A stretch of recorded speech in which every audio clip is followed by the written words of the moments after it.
My name is Jagdish Shukla और आज हम करने वाले ओसी का second chapter functions of management. First lecture में हमने देखा था कि इसके एग्जांपल्स भी लिए थे हमने प्लानिंग के ऊपर और स्टाफिंग, डायरेक्टिंग, कोऑर्डिनेटिंग और कंट्रोलिंग के ऊपर। ये लेक्चर में हम सबको डिटेल में पढ़ने वाले हैं। तो हमारे जो फंक्शंस है शॉर्ट में हम उसको पोस्ट को करके याद रखेंगे। प्लानिंग पी से, ओ से organising, staffing, directing, coordinating and controlling. तो हमें सब फंक्शंस को डिटेल में पढ़ना है। पहला फंक्शन है हमारा प्लानिंग। तो प्लानिंग क्या होता है कि एडवांस में सोच के रखना, to think in advance, what to do, how to do, when to do and who is to do it. कौन करने वाला है, क्या करने वाला है, कैसे करना है, ये काम किसको करना है, कब करना है, कितने टाइम में करना है, ये सब फंक्शंस एडवांस में सोचने का काम ही प्लानिंग है। तो बेसिकली यहाँ पे क्या करते हैं, हम एम सेट करते हैं। एम बोलो, गोल बोलो, टारगेट बोलो, और उस एम से कैसे हम अपने जो भी है उसको अचीव करें, कैसे हम अपने एम को अचीव करें। तो उसके बीच का जो प्रोसेस है वो सोचना ही हमारा क्या है, प्लानिंग है। मतलब गोल्स सेट किए, टारगेट, और टारगेट को अचीव करने के लिए हमें क्या क्या एक्टिविटीज़ करनी पड़ेगी।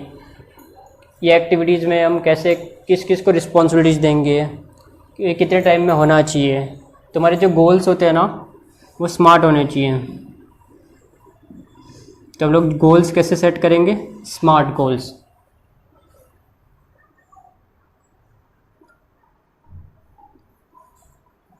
स्मार्ट, भी स्मार्ट का मीनिंग क्या है, स्पेसिफिक होने चाहिए। गोल्स हमारे कैसे होने चाहिए, स्पेसिफिक, मतलब ये हमको करना है, हमें क्लियर होना चाहिए माइंडसेट कि ये ऑब्जेक्ट है, ये टारगेट है, वो टारगेट को अचीव करना है। अगर हमारे गोल्स नहीं होंगे तो हम उसके हिसाब से परफॉर्म नहीं कर पाएंगे। फिर हम कैसे होने चाहिए, मेजरेबल।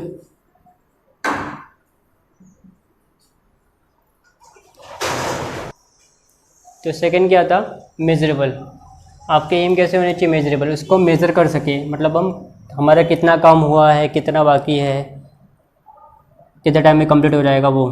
नेक्स्ट है अचीवेबल। गोल्स हमारे कैसे होने चाहिए, जो अचीव हो सके। ऐसे गोल्स नहीं होने चाहिए जो हमारे लिए पॉसिबल ही नहीं अचीव करना, to build castles in the air, ऐसे गोल्स नहीं रखने अपने को। तो नेक्स्ट है रियलिस्टिक। गोल्स कैसे होने चाहिए, जो इन प्रैक्टिकली पॉसिबल है। और टी से टाइम बाउंड। तो जो भी हमारे एम स्मार्ट होंगे या गोल या ऑब्जेक्टिव, तो उसको अचीव करने में सक्सेसफुल हम हो जाएंगे, मतलब सक्सेस होने के चांसेस इसमें ज़्यादा है। तो प्लानिंग समझिए आप, गोल सेट करना और उन गोल्स को अचीव करने के लिए हम क्या क्या काम कर सकते हैं, इसको बोलते हैं कोर्सेज ऑफ एक्शन। कौन से एक्शन हम परफॉर्म कर सकते हैं, कोर्सेज ऑफ एक्शन। कभी कभी एक काम करने के बहुत सारे वेज होते हैं, तो कौन सा वेज हमारे लिए ज़्यादा बेटर है, कौन सा कोर्स ऑफ एक्शन ज़्यादा कंपनी के लिए प्रॉफिटेबल है, जिससे कंपनी का ग्रोथ होगा, जिससे कंपनी को बेनिफिट होगा, तो वो डिसाइड करना या वो सोचना प्लानिंग है। तो प्लानिंग कोई फिजिकल एक्टिविटी नहीं है, ये खाली एक मेंटल प्रोसेस है, इंटेलेक्चुअल प्रोसेस है, जहाँ पे आपको इनोवेटिव थिंक करना है। आप जितना इनोवेटिव थिंक करोगे उतना बिजनेस ग्रो करेगा। तो ये प्लानिंग कौन करता है, बेसिकली जो टॉप लेवल्स होते हैं मैनेजमेंट के, जो टॉप लेवल मैनेजमेंट के जो ऑफिसर्स होते हैं वो प्लानिंग करते हैं कि कंपनी में क्या करना है, कौन कौन से डिसीजन लेने हैं, कौन से न्यू प्रोडक्ट्स लॉन्च करने हैं, कौन से प्रोडक्ट को डिसकंटिन्यू करना है, कहाँ पे इनोवेशंस करने हैं, रिसर्च करना है, डेवलपमेंट करना है। तो ये बेसिक फंक्शन है प्लानिंग आपका।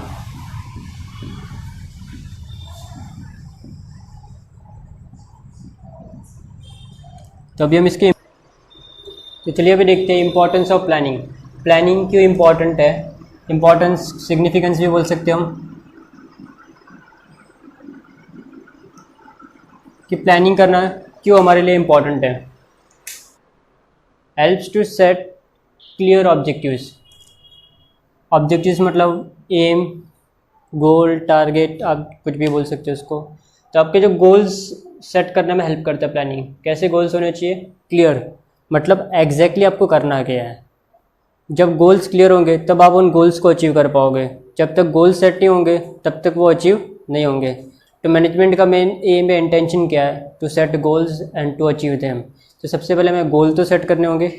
तो प्लानिंग हमारी हेल्प करेगा कि हम कैसे अच्छे गोल सेट कर सकें, ताकि वो गोल्स हमें टाइम बाउंड में, जो गोल्स कैसे होने चाहिए, स्मार्ट हमने देखा था, स्पेसिफिक होने चाहिए, मेजरेबल, रियलिस्टिक होने चाहिए, अटेनेबल होने चाहिए और टाइम बाउंड होने चाहिए, ताकि गोल्स हमारे ईजिली हमें अचीव हो सके। तो नेक्स्ट क्या है, प्रोवाइड्स पाथ ऑफ एक्शन। वो हमें क्या प्रोवाइड करता है, पाथ ऑफ एक्शन। पाथ मतलब एक कोर्स ऑफ एक्शन। हमने गोल सेट कर लिए हैं, तो गोल्स कैसे अचीव कर रहा है, कौन क्या काम करेगा, ड्यूटीज़, उसको डिवीज़न ऑफ वर्क कैसे करना है, रिसोर्सेज कहाँ से ऑर्गेनाइज करने हैं, कहाँ से फाइनेंस अरेंज करना है, किस किस को कितने टारगेट्स देने हैं। तो वो इसमें आ गया पाथ ऑफ एक्शन, मतलब वो काम कैसे करना है हमें। यहाँ पे हमने क्या सोचा कि क्या काम करना है, व्हाट टू डू। यहाँ पे हम क्या सोच रहे हैं कि कैसे करना है, how to do, path of action. तो यहाँ पे हम क्या करते हैं, रिस्पॉन्सिबिलिटी सेट करते हैं हर एक पर्सन की, हर एक डिपार्टमेंट की या हर एक एम्प्लॉय की। तो नेक्स्ट क्या है, इम्प्रूव्स परफॉर्मेंस। प्लानिंग के थ्रू हमारा परफॉर्मेंस इंप्रूव होता है। हम क्या करते हैं, एम्प्लॉयज़ को टारगेट दे देते हैं। अगर एम्प्लॉयज़ को टारगेट नहीं देंगे तो वो प्रॉपर काम नहीं करेंगे, वो अपनी एफिशिएंसी का मिसयूज़ करेंगे। तो यहाँ पे हम क्या करते हैं, उनको एक टारगेट सेट कर देते हैं कि आपको आज दिन में, सपोज किसी एम्प्लॉय को हमने टारगेट दे दिया, आपको 100 यूनिट्स बनाना है, आज 100 यूनिट्स प्रोड्यूस करना है। तो अभी वो, उसको पता है कि भाई 8 आवर्स है मेरे पास, कैसे भी करके मुझे ये काम करना ही है। तो हमने टारगेट दिया उसको, फिर उसने at the end of the day suppose उसने 98 प्रोड्यूस किया, तो हम बोल सकते हैं भाई कुछ हद तक उसने प्रॉपर अच्छा काम किया। लेकिन अगर ये मैंने टारगेट ही नहीं दिया है, तब वो 80 बना के भी जाएगा तो उसको कौन पूछने वाला है, क्योंकि आपने उसको कुछ बोला नहीं, कभी तो 70 बना, 80 बना, 100 बना, कुछ टारगेट नहीं दिया था, तो वो अपने हिसाब से काम करके जाएगा। भले वो टाइम पास करके 50 भी बनाए तो भी आपको पता नहीं चलेगा। क्यों? क्योंकि यहाँ पे प्लानिंग नहीं है। तो प्लानिंग से क्या होता है, हम परफॉर्मेंस देख सकते हैं कि वो सुधर रहा है कि बिगड़ रहा है उसका। तो यहाँ पे हम कंपैरिजन करने के लिए चाहिए प्लान। तो नेक्स्ट क्या है, ये हमारे रिस्क को मिनिमाइज करना है। मिनिमाइज मतलब रिस्क को कम्प्लीटली इग्नोर तो नहीं कर सकते, रिस्क मार्केट के ऊपर डिपेंड करता है और बहुत सारे एक्सटर्नल फैक्टर्स के ऊपर डिपेंड करता है। मार्केट में कंपटीशन होगा जैसे कि, या रिसेशन हो गया। तो प्लानिंग क्या करता है, अपने कोई future course of action provide करता है कि फ्यूचर में क्या करना है। जैसे कि सपोज हमने एक वर्कर को कुछ बोल दिया कि भाई तू 50 सामान बनाना है आज दिन में, 50 यूनिट्स प्रोड्यूस करना है, ठीक है। तो उसने दिन भर काम किया लेकिन उसके 10 यूनिट्स ही बने सपोज, तब ये कम क्यों बने होंगे? तो बहुत सारे रीज़न होंगे इसके। सपोज पावर फेलियर हो गया, मशीन ख़राब हो गई, तो ऐसे कोई रीज़न जो अनअवॉइडेबल है। तो वैसे बहुत सारे एक्सटर्नल फैक्टर भी होते हैं। तो अब ये पावर फेलियर हो गया तो ये तो हमारी गलती नहीं है, या मशीन ख़राब हो गई, मशीन डैमेज हो गई, तो ये भी हमारी गलती नहीं है, तो इसकी वजह से प्रोडक्शन कम हुआ। तो बहुत सारे एक्सटर्नल फैक्टर्स है जो फ्यूचर पे है। तो हमने सोचा था कुछ और हो कुछ और गया, तो अब उस पर हमारा कुछ कंट्रोल नहीं है। तो हम क्या करते हैं, प्लानिंग को चेंज करते। तो हम प्लान ए बनाते, प्लान बी भी बनाते कि सेकंड प्लान इम्प्लीमेंट करेंगे उस टाइम पे। तो नेक्स्ट है optimum utilisation of resources. Optimum मतलब होता है बेस्ट। जो भी आपके पास रिसोर्स है, रिसोर्स मतलब क्या हो सकता है, आपके पास मनी हो सकता है, मतलब पैसा हो सकता है, कैपिटल, मटेरियल, या कोई मशीन वगैरह है, इवन मैन पावर मतलब एम्प्लॉय, ये सब आपके रिसोर्स है। वो आपके लिए काम कर रहे हैं, आपकी कंपनी के लिए। तो उनका बेस्ट यूटिलाइजेशन कैसे करना है, ये 4M का, जो आपके 4M है उनको बेस्ट कैसे यूज़ करना है ताकि हमारे कंपनी का जो परफॉर्मेंस यूटिलाइज करना है, ताकि कंपनी का जो परफॉर्मेंस इम्प्रूव हो। तो कंपनी के पास कुछ एग्जिस्टिंग रिसोर्सेज रहेंगे तो उनको कैसे वह यूटिलाइज कर सकती है, या फिर नए रिसोर्सेज एक्वायर करना है तो कौन से बेस्ट रिसोर्सेज रहेंगे जो इसके सक्सेस के लिए, उसके सर्वाइवल के लिए और ग्रोथ के लिए इंपॉर्टेंट है। फिर नेक्स्ट डिसीजन मेकिंग में हेल्प करता है ये। हम प्लानिंग करके टारगेट सेट करते हैं, तो उन टारगेट के हिसाब से हम रिस्पॉन्सिबिलिटीज़ असाइन करते हैं एम्प्लॉयज़ को। तो वो उसके लिए हम किस पर्सन को क्या क्या रिस्पॉन्सिबिलिटी दे रहे हैं, तो वो डिसीजंस लेने में ये हमारी हेल्प करता है। या फिर आपको कोई काम करना है, उसके बहुत सारे ऑल्टरनेटिव्स हैं, 1 2 3 4 बहुत सारे ऑप्शंस हैं, या तो ऑप्शन 1 लो, या तो 2 लो, या तो 3 लो, या तो 4 लो। तो हम प्लान करके देखेंगे कौन सा ऑप्शन हमारे लिए बेस्ट है। जो ऑप्शन बेस्ट रहेगा इसकी हम स्टडी करेंगे, चारों ऑप्शन की। सपोज ये ऑप्शन बेस्ट है हमारे लिए, तो ये ऑप्शन को चूज़ करेंगे, ये कोर्स ऑफ एक्शन को काम करेंगे। तो नेक्स्ट है useful in setting standards for controlling. ये लास्ट फंक्शन है ना, कंट्रोलिंग। तो प्लानिंग हेल्प करता है कंट्रोल करने में। हमने एक एग्जांपल भी देखा था, सपोज यही एग्जांपल ले लो।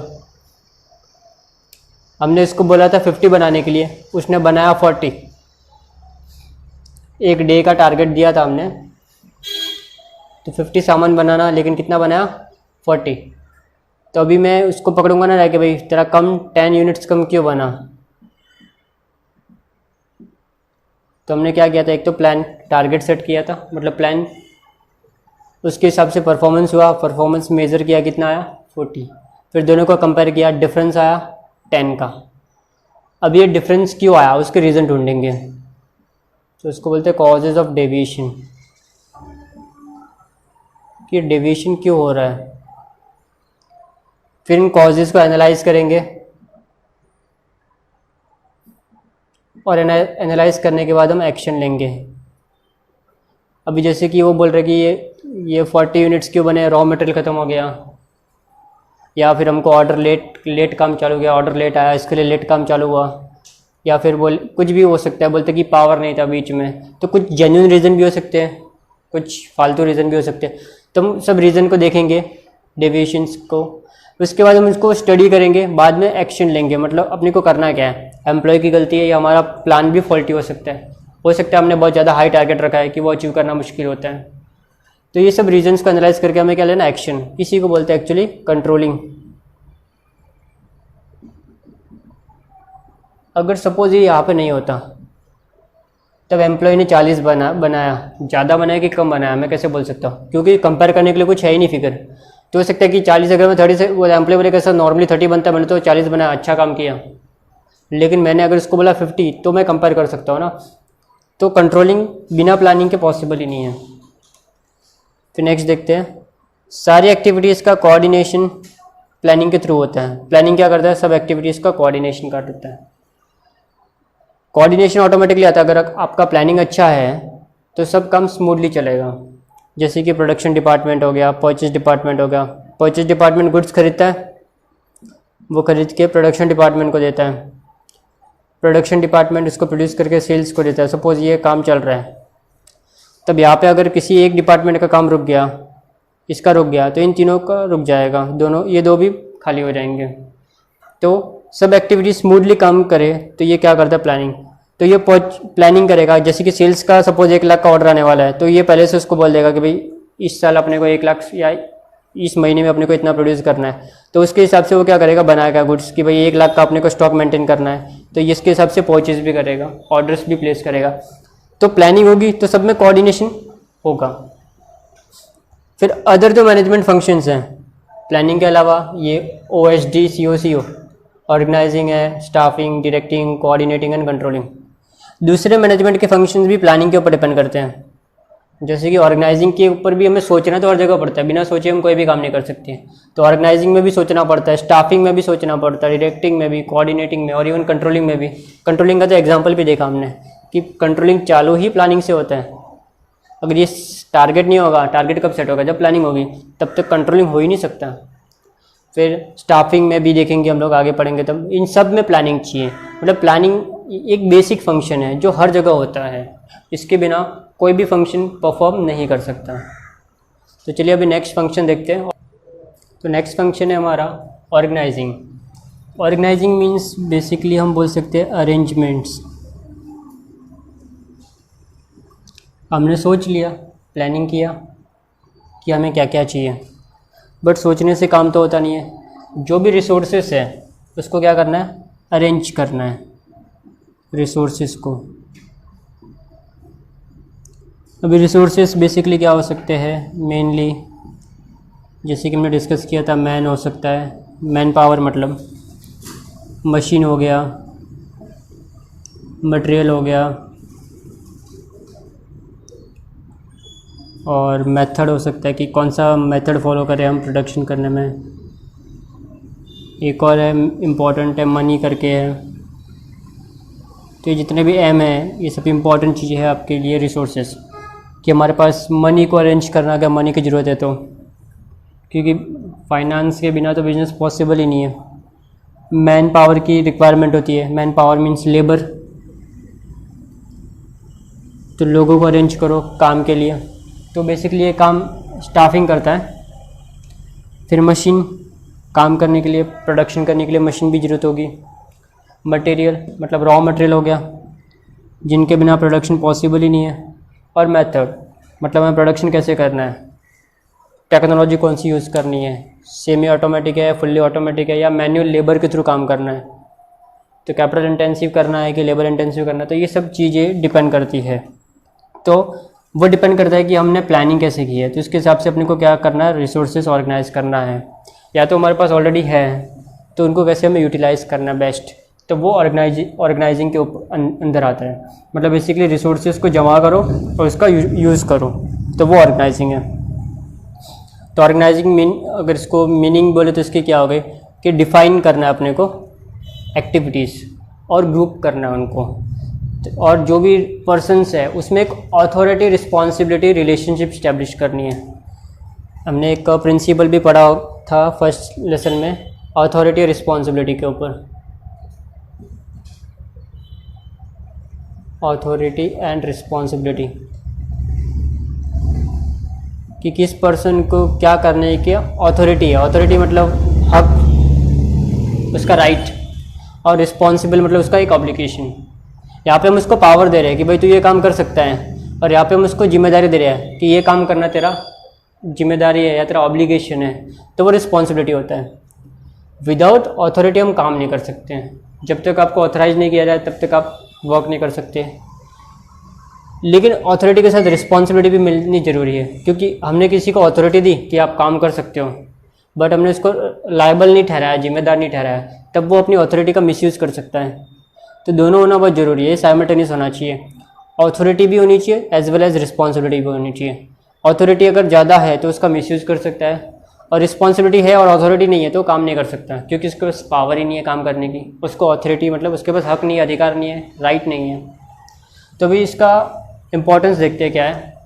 फर्स्ट है एडमिनिस्ट्रेशन और ऑपरेशंस को करने में हेल्प करता है, ये फैसिलिटेट करता है। इसके बिना एडमिनिस्ट्रेशन पॉसिबल नहीं है। और ऑपरेशन मतलब जो एक्टिविटी होगी, हमने जैसे कि ये यहाँ पे एक एग्जांपल लिया था कि हमने एक डिपार्टमेंट का काम किसी एक पर्सन को हैंड ओवर कर दिया, उसको बोलता है हेड या मैनेजर हो गया, बेसिकली डिपार्टमेंटल हेड या मैनेजर, जो उसका पूरा काम काज देखेगा। ये तो हमने इसको क्या दे दी, अथॉरिटी दी कि भाई तो हम तुमको ऑथराइज़ करते हैं कि आप इसका डिपार्टमेंट का फंक्शनिंग देखो, और जो भी है उसके लिए आप रिस्पॉन्सिबल भी आप होंगे। हमने इसको बोला काम होना चाहिए, नहीं होगा तो इसको हम पकड़ेंगे आके, तो रिस्पॉन्सिबल भी ये होगा।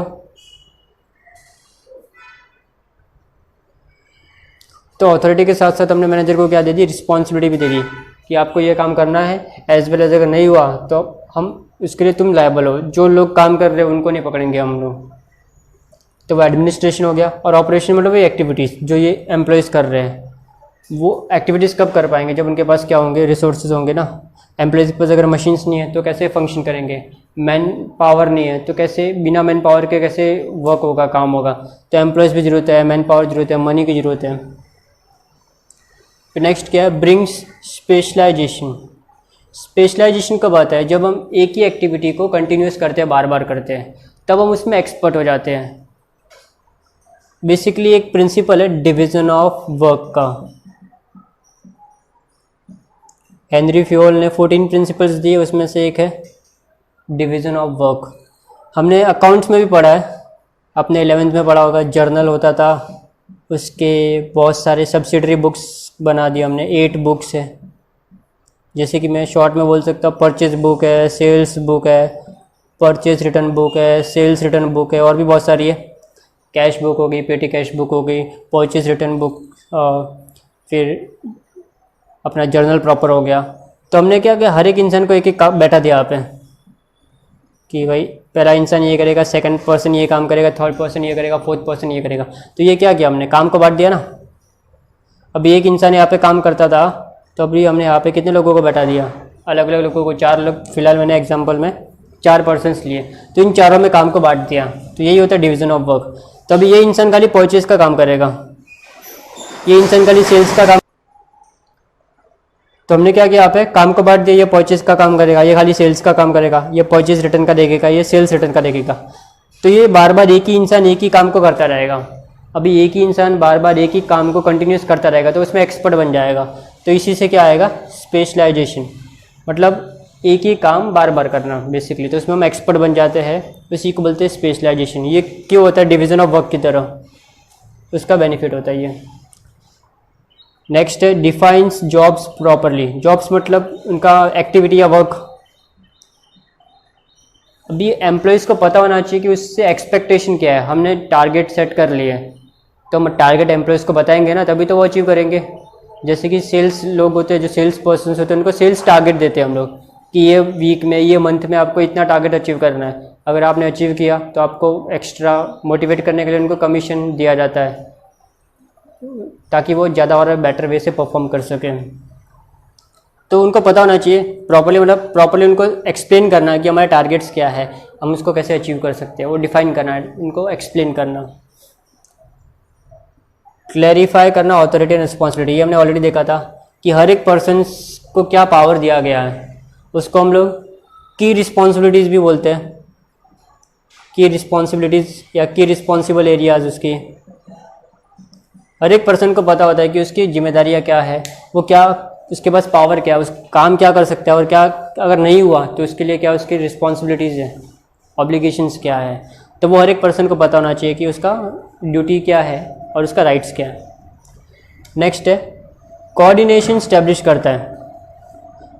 ये सेपरेट करने की ज़रूरत नहीं होती है, जब हम सारे फंक्शंस प्रॉपरली करते हैं ना तो ये ऑटोमेटिक स्टैब्लिश हो जाता है। कोऑर्डिनेशन मतलब एक फंक्शन प्रॉपर काम करेगा। जैसे कि हमने एक एग्जांपल, बहुत बेस्ट एग्जांपल है प्रोडक्शन का। प्रोडक्शन करता है जो पर्सन, अभी प्रोडक्शन किसके ऊपर डिपेंड करता है, परचेस के ऊपर, और यहाँ पे सेल्स डिपेंड करता है। तो सेल्स प्रॉपर कब होगा, जब प्रोडक्शन होगा। प्रोडक्शन कब होगा, जब परचेस होगा। तो अगर यहाँ पे एक का भी इसका काम अगर डिस्टर्ब हो गया तो इसका काम भी डिस्टर्ब हो जाएगा, ये सेल नहीं कर पाएगा। ये तो इंडिपेंडेंट है क्योंकि ये इसके ऊपर डिपेंड नहीं करता। अगर गुड्स मार्केट में अवेलेबल नहीं है तो इसका काम भी रुक जाएगा। तब यहाँ पे एक का काम खराब होने से दूसरे का काम भी बिगड़ जाता है। तो यहाँ पे स्मूथली सब काम चलेगा, रिसोर्सेज अवेलेबल होंगे तो, और क्या होगा, ऑटोमेटिक कोऑर्डिनेशन आ जाएगा, मतलब हर एक पर्सन दूसरे पर्सन को सपोर्ट करेगा। इससे हमारा जो एडमिनिस्ट्रेशन है, एडमिनिस्ट्रेशन मतलब जो टॉप लेवल का मैनेजमेंट होता है, जो टॉप लेवल के लोग ही करते हैं, ये सब टॉप लेवल मैनेजमेंट ही ऑर्गेनाइजिंग का काम करता है। तो वो क्या करता है, बहुत बेस्ट वे में होगा, मतलब ज़्यादा अच्छे से मैनेज कर पाएंगे वो लोग, ज़्यादा बेटर वे से डिसीजन ले पाएंगे, ज़्यादा बेटर वे से वो लोग अपने टारगेट सेट करके उनको अचीव कर पाएंगे। ये हेल्पफुल है ग्रोथ के लिए और डाइवर्सिफिकेशन के लिए।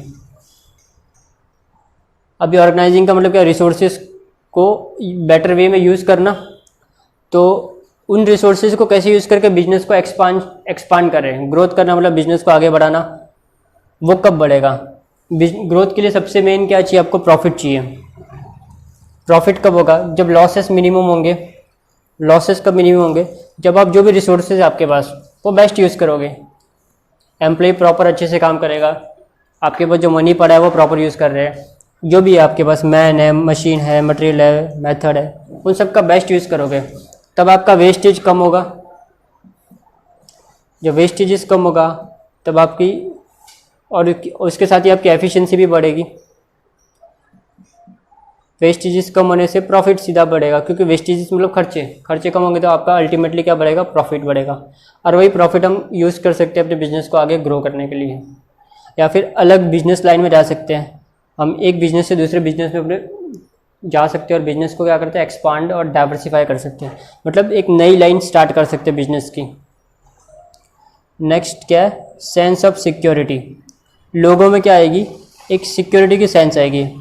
मतलब एम्प्लॉयज़ को क्या लगेगा कि वो जिस ऑर्गेनाइजेशन में रह रहे हैं उसके ऊपर वो डिपेंड रह सके, वो इनको फ्यूचर में बेनिफिट्स देगा। अभी कुछ कुछ कंपनियां क्या करती है कि जैसे कि डाउनफॉल आता है कंपनीज में तो एम्प्लॉयज़ को निकाल देती है, तो वहाँ पे क्या होता है, सेंस ऑफ सिक्योरिटी नहीं होती एम्प्लॉयज़ के अंदर। तब अगर प्रॉपरली ऑर्गेनाइजिंग होगा तो एम्प्लॉयज़ में एक सिक्योरिटी की सेंस रहेगी, ताकि उनको जॉब से नहीं निकाला जाएगा। तो जो भी कंपनी के साथ डील कर रहे हैं उनको कंपनी के ऊपर भरोसा रहेगा। फिर नेक्स्ट है स्कोप फॉर इनोवेशंस। ये हमारे लिए इनोवेशंस करने के स्कोप लाती है। इनोवेशंस मतलब कुछ नया क्रिएट, कुछ नया करना, कुछ अलग करना, कुछ हटके करना। इनोवेशंस करेंगे तभी तो मार्केट में टिक पाएंगे। अभी बहुत सारी कंपनीज मार्केट में है, बहुत कॉम्पिटिटिव वर्ल्ड है, तो इस कॉम्पिटिटिव वर्ल्ड में कौन विन कर सकता है, कौन सर्वाइव कर सकता है, जो कुछ नए इनोवेटिव आइडियाज़ के साथ अपने प्रोडक्ट को लॉन्च करे, कुछ नया, कुछ अलग, कुछ हटके बनाए। फिर ऑप्टिमम यूटिलाइजेशन ऑफ रिसोर्सेज, ये ऑलरेडी हमने प्लानिंग में भी देखा था कि जो भी रिसोर्सेज है उसका बेस्ट यूटिलाइजेशन कैसे करना, तभी तो आपका वेस्टेज मिनिमम होगा, प्रॉफिट बढ़ेगा। और हम इसमें और भी डाल सकते हैं, एफिशिएंसी आपकी बढ़ेगी तो परफॉर्मेंस इंप्रूव होगा। बेसिकली सारे पॉइंट्स एक दूसरे से लिंक किए हैं। तो ऑप्टिमम यूटिलाइजेशन ऑफ रिसोर्सेज होगा, रिसोर्सेज कौन से आपके, ये जो हमने यहाँ पे देखे, मैन, मटेरियल, मशीन पावर, तो ये सब बेस्ट यूटिलाइजेशन होगा कभी जब भी हम प्रॉपरली उनको यूटिलाइज करेंगे। जो हमारे एग्जिस्टिंग रिसोर्सेज है वो, या जो हम नए एक्वायर करने वाले हैं, या तो इंटरनल हो सकते हैं रिसोर्सेज, या तो एक्सटर्नल जो बाहर से आने वाले हैं। कुछ हमारे कंट्रोल में होते हैं, कुछ हमारे कंट्रोल में नहीं होते हैं। तो ऑर्गेनाइजेशन का जो इंपॉर्टेंट था पॉइंट वो खत्म हो गया अपना। अभी नेक्स्ट जो फंक्शंस है, स्टाफिंग, डायरेक्टिंग, कोऑर्डिनेटिंग और कंट्रोलिंग, वो हम लोग नेक्स्ट लेक्चर में देखेंगे। Thank you for watching.